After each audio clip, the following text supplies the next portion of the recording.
সে যদি হচ্ছে মুড়ির সাথে জিলাপি পছন্দ না করে, তা আমি তাকে বলবো যে ইউ ক্যান গো, বাট আমি ছাড়তে পারবো না, মুড়ির সাথে জিলাপি ছাড়তে পারবো না, তুমি যাইতে পারো। এক ধরনের লোক আছে তারা স্বৈরাচারী কায়দায় বলতে চায় যে মুড়ির সাথে জিলাপি পাইতারা করতে হবে দেশটার, এই স্বৈরাচারী কায়দায় কথাবার্তা চলবে না। মিষ্টি আর ঝাল জগা খিচুড়ি হয়ে যায়।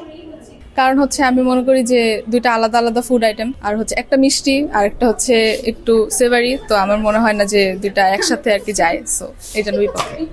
আমি মনে করি এটা এত সিরিয়াস কিছু না, এটা নিয়ে এত হওয়ার কিছু নাই। মানে আপনাদের একরকম পছন্দ, আমাদের অন্যরকম পছন্দ। আমার মনে হয় মানে দুইটাকে রেসপেক্ট করে আলাদা আলাদা থাকলেই আই থিঙ্ক ইটস গুড। প্রিয় মানুষ যদি চায় তাহলে হয়তো কম্প্রোমাইজ করতেও পারি, এটা দেখার বিষয়। প্রিয় মানুষ আসুক, তারপরে দেখি কি হয়। আমি আসলে মুড়ির সাথে জিলাপি মাখার আসলে আমি পক্ষে। কারণটা হচ্ছে যে ঝাল মিষ্টি মিলেমিশে একাকার, সব সময় সমৃদ্ধ খাবার। পৃথিবীর সবচেয়ে সমৃদ্ধ খাবার কোনটা হয়? যেটার সাথে ঝাল মিষ্টি টক মিলেমিশে একাকার, সেটাই তো সবচেয়ে সুস্বাদু। আমি যদি সবচেয়ে সুস্বাদু খাবার যদি স্বাদ গ্রহণ করি, তাহলে এই খাবারের মধ্যে আমার টক স্বাদ লাগবে, ঝাল স্বাদ লাগবে, মিষ্টি স্বাদ লাগবে। তো সবচেয়ে সুস্বাদু খাবার কোনগুলোকে বলতে পারি? যেটাতে মিষ্টি থাকবে, যেটাতে টকও লাগবে, সেটা ঝালও লাগবে। কাজেই মুড়ি যেহেতু ঝাল জাতীয়, মানে মুড়ি, তারপর হচ্ছে ছোলা যেহেতু ঝাল জাতীয় খাবার, সাথে আমি যদি জিলাপি মিষ্টি জাতীয় খাবার, তাহলে তো মিশে তো একটা সমৃদ্ধ খাবার হয়ে গেল। সবচেয়ে সমৃদ্ধ খাবার কি? ঝাল মিষ্টি তো সমৃদ্ধ। আলাদা আলাদা করে খাইলে তো আর সমৃদ্ধ লাগে না। একই সাথে কেন খায় না? তার কারণ হচ্ছে যে এরা আসলে মনে করে যে জিলাপি মুড়ো খাইতে হবে, মুড়ি ছোলা খাইতে হবে। তারা তো জানে না যে সে ছোলা আর মুড়ি একই সাথে মিশে খাইতেছে। মুড়ি ছোলা যারা একই সাথে মিশে খায়, মুড়ি তো শর্করা জাতীয় খাদ্য, এটার মধ্যেও তো তোমার চিনি জাতীয় আছে, মিষ্টান্ন জাতীয় কিছু আছে, ছোলাও তো জাতীয় খাবার। তাহলে তারা যে বলে যে মুড়ি ছোলার সাথে জিলাপি মাখা যাবে না, তাহলে তারা যে মুড়ি ছোলা কেন খাবে? মুড়ি তো শর্করা আর ছোলা তো প্রোটিন আর ঝাল জাতীয়, তাহলে এটার সাথে মিশিয়ে যে খাইতেছে। আমি অবশ্যই পক্ষে। কেন পক্ষে থাকবো না? মিশ্র জাতীয় খাবার কেন খাইতে হবে? আমাদের শরীরে কেন বিভিন্ন ধরনের পুষ্টি গুণ লাগবে? আমাদের বিপক্ষে, মুড়ির সাথে জিলাপি মেশানোর বিপক্ষে আমি।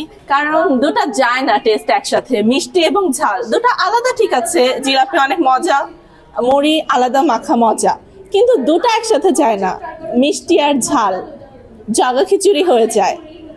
মানুষের জীবনে হোক বা খাবারের মধ্যে জগা খিচুড়ি আসলে কোথাও আমাদের জন্য বেনিফিশিয়াল না। সো अगेंस्ट ইট কমপ্লিটলি।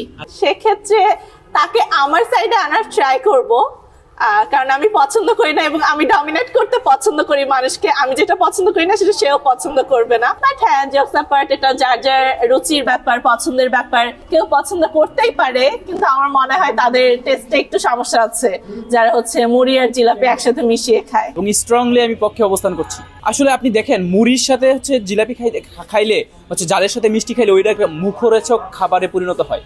আপনি খেয়ে দেখেছেন কখনো? আমি কিন্তু প্রথম রমজানের দিনে আমি হলে ইফতার করার সময় বন্ধু বান্ধব সবাই মিলে ইফতার করলাম, তখন আমি মুড়ির সাথে জিলাপি মাখা খাইছি। তো আমার এক সিনিয়রকেও খাওয়াইছি। তো আশা করি আমার যারা এক ধরনের লোক আছে তারা স্বৈরাচারী কায়দায় বলতে চায় যে মুড়ির সাথে জিলাপি পাইতারা করতে হবে দেশটার, এই স্বৈরাচারী কায়দায় কথাবার্তা চলবে না। আমার পার্সোনাল লাইফ আছে, আমার পার্সোনাল চয়েস আছে, আমার পার্সোনাল টেস্ট আছে।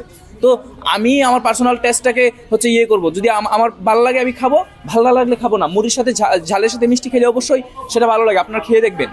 আমি হচ্ছে পিস অ্যান্ড কনফ্লিক্ট স্টুডেন্ট। আমি সবসময় নেগোসিয়েশন করি, কোনো একটা কনফ্লিক্ট হলে নেগোসিয়েশন করার ট্রাই করি। তো যদি তার সাথে আমার এই বিষয়টা নিয়ে কনফ্লিক্ট হয়, তখন আমি প্রথমত নেগোসিয়েশন করার চেষ্টা করবো, তাকে এই খাবারটা খাওয়ানোর চেষ্টা করবো, খাওয়ানো শেখাবো। তারপরে যদি না হয় তাহলে শি ক্যান গো, আমার কোনো কিছু করার নাই। বাট আমি মুড়ির সাথে জিলাপি ছাড়তে পারবো না। যদি আমার গার্লফ্রেন্ড হয়, এখনো হয় নাই, যদি হয়, সে যদি হচ্ছে মুড়ির সাথে জিলাপি পছন্দ না করে, তা আমি তাকে বলবো যে ইউ ক্যান গো, বাট আমি ছাড়তে পারবো না, মুড়ির সাথে জিলাপি ছাড়তে পারবো না, তুমি যাইতে পারো। মুড়ির সাথে জিলাপির পায়তারা করতে হবে দেশ ছাড়া, এবং অবশ্যই আমরা এই স্লোগানের পক্ষের লোকেরাই জয়ী হবে। এটাই বাস্তব এবং এটাই হতে যাচ্ছে। মুড়ি মাখায় জিলাপি পক্ষে নাকি বিপক্ষে, এ নিয়ে সোশ্যাল মিডিয়ায় চলছে তুমুল কাণ্ড। কেউ পক্ষপাতী হয়ে বলছেন গার্লফ্রেন্ডকে ছাড়তে পারবে, কিন্তু পারবে না মুড়ি মাখায় জিলাপি বাদ দিতে। আবার কেউ বিপক্ষবাদী হয়ে বলছেন ঝাল এবং মিষ্টি কোনোভাবেই যায় না। জগা খিচুড়ি বলে আখ্যা দিয়েছেন মুড়ির সাথে জিলাপির মিশ্রণকে। শাকিল আহমেদ, 24 ঘন্টা বাংলাদেশ, ঢাকা।